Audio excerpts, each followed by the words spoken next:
സാക്ഷരതാ യജ്ഞം നടക്കുന്ന കാലം കെ നായനാർ തൃശ്ശൂരിലെ ഒല്ലൂർ എന്ന സ്ഥലത്ത് പ്രസംഗിക്കുന്ന സമയത്തെ ഒരു സംഭവമാണ് പ്രേക്ഷകരുടെ ശ്രദ്ധയിൽ ഞാൻ കൊണ്ടുവരുന്നത്.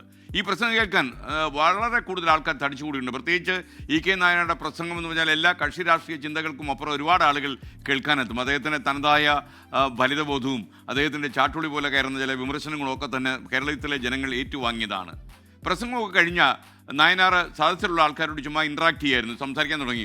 അപ്പോൾ ഒരു വൃദ്ധ എഴുന്നേറ്റ് നിന്ന് നായനാരോട് പറഞ്ഞു, നായനാരേ, എനിക്ക് വയസ്സായെങ്കിലും അക്ഷരം എഴുതാൻ പഠിക്കാൻ വലിയ ആഗ്രഹമാണ്. പക്ഷേ എൻ്റെ ചേട്ടച്ചാർ എന്നെ കളിയാക്കിക്കൊണ്ടിരിക്കുക. എന്തിനാണ് കുഴിയിലേക്ക് എടുത്തു വയ്ക്കാനുള്ള സമയത്ത് ഇനി അക്ഷരം പഠിക്കാൻ പോകുന്നെന്നാണ് അതിങ്ങനെ ചോദിക്കുന്നത്. ഇത് കേട്ടപ്പോൾ നായനാർ ചിരിച്ചു. എന്നിട്ട് അവരുടെ ഭർത്താവിനോട് ചോദിച്ചു, പെണ്ണുമ്പിള്ളയെ പഠിക്കാൻ വിടറൂ, അവർ പഠിച്ചാൽ നിനക്കെന്താ പ്രശ്നം? ഭർത്താവോടെ മറുപടി പറഞ്ഞു, അവരിപ്പം തന്നെ വലിയ വർത്തമാനക്കാരിയാണ്, ഇനി വായിക്കാനും എഴുതാനും കൂടി പഠിച്ചാൽ പിന്നെ എനിക്ക് മനസ്സമാധാനം കിട്ടുമോ സഖാവേ എന്ന് ചോദിച്ചു.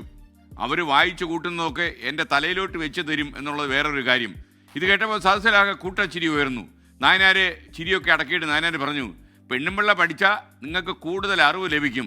നല്ല കാര്യമല്ലേ അത്? അറിവാണ് നമ്മുടെ ഏറ്റവും വലിയ സമ്പത്ത്. പെണ്ണുമ്പിള്ളയെ പഠിക്കാൻ തടസ്സപ്പെടുത്തിയാൽ മറുപടിയെത്ത് കളയും എന്ന് നായനാർ ചിരിച്ചുകൊണ്ട് ഒരു അന്ത്യശാസനം കൊടുത്തു.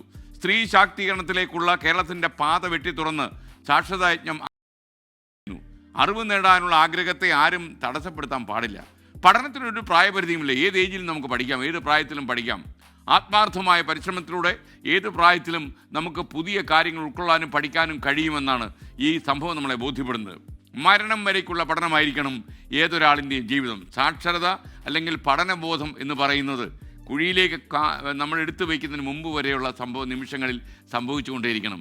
അത്തരമൊരു യജ്ഞമായിരിക്കണം സാക്ഷരത എന്ന് പറയുന്നത്.